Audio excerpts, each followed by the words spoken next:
संबलपुर जिला रेढ़ाखोलर 14टी पंचायतर स्वयं सहायता गोष्ठीर महिला माने स्थानीय उपजिल्लापाल द्वारस्थ होई एक लिखित दाबीपत्र प्रदान करिसेंती। रेंगाली पंचायत दुर्गा एसएजी जड़े सभानेत्री अच्छे तापर आमे माने भी से भौणी जहाँ कहले तांकर कथार सब एकमत अच्छु। अच्छा आज जन आसले सब कलेक्टर आमे तो सही चेंज हेबार लगी बोलिकी आमे सेटा देउछु। तारपर गाइडलाइन रे जते बेले लेखा हैतिला हमर इसी मेंबर चेंज 2 वर्ष थरे हेबार लगी कहा जाइतिला लेखा जाउचे किंतु कार्यकारी हेई नै पारबार सेटा काहे दिले कार्यकारी नै पारबार। केते वर्ष होला मत चेंज 2021 रे स्टार्ट हेचे महासंघ तारपर आज पर्यंत भी चेंज नै हेबार। आज जदि चेंज हेबार लगी जाउचे आमे समस्त दबे दउचन से कथाटा के सेतिर लगी बोलिकी से जिनिसटा हमर कार्यकारी हेबा बोलिकी आमे भाबुछु सेतिर लगी आमे दाबी करबार लगी आसीछु। आपण मान चाहन जने सब सुयोग दिया जाऊ समस्त को सुयोग दिया जाऊ जणे न हेगिरी काहे थिर लगी रहबे। तेबे प्रति 2 वर्ष रे एसएचजी सीएलएफ एवं जीपीएलएफ रे नेतृत्व परिवर्तनर नियम रहिछि। मात्र विगत 4 वर्ष हेला नेतृत्व परिवर्तन होई नथिबारु लीडर थिबा महिला माने ही संपूर्ण पंचायत महासंघ को आसुथबा समस्त सुविधा सुयोग उपभोग करुछंती। एथि सहित सेमाने तांको मन इच्छा रे सीआरपी एमबीके और बैंक मित्र को परिचालित करुछंती जहा द्वारा एसएचजी महिला मां मानक असुविधा कथा काहारी पाखरे पहुंची पारुनाही। तेणु नेतृत्व परिवर्तनर दाबी करी रेढ़ाखोलर 14टी पंचायतर स्वयं सहायता गोष्ठी महिला माने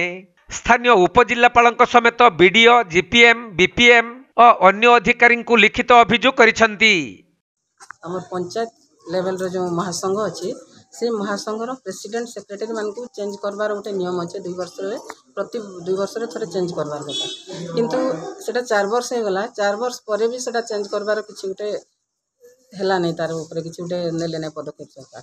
एबे जेतेबे से जिनसटा चेंज करबा लागि करा हला समस्त को दाबी पत्र भी दिया हला से जिनसटा सुना जाउचे प्रत्येक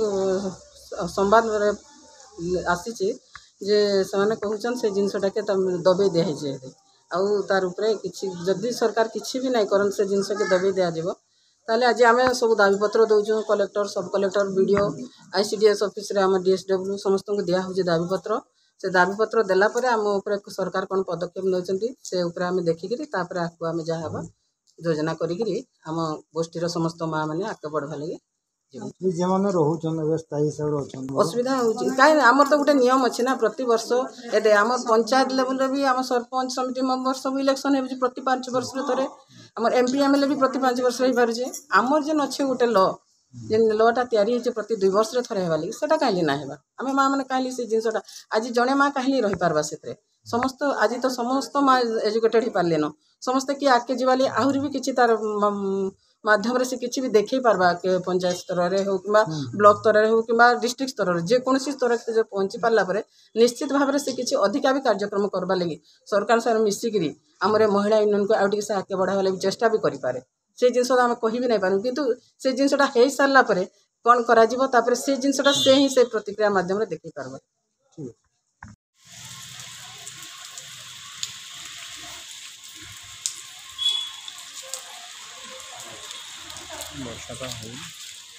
संबलपुर जिल्लारू विनोद कुमार सेठी रिपोर्ट कोणार्क लाइव।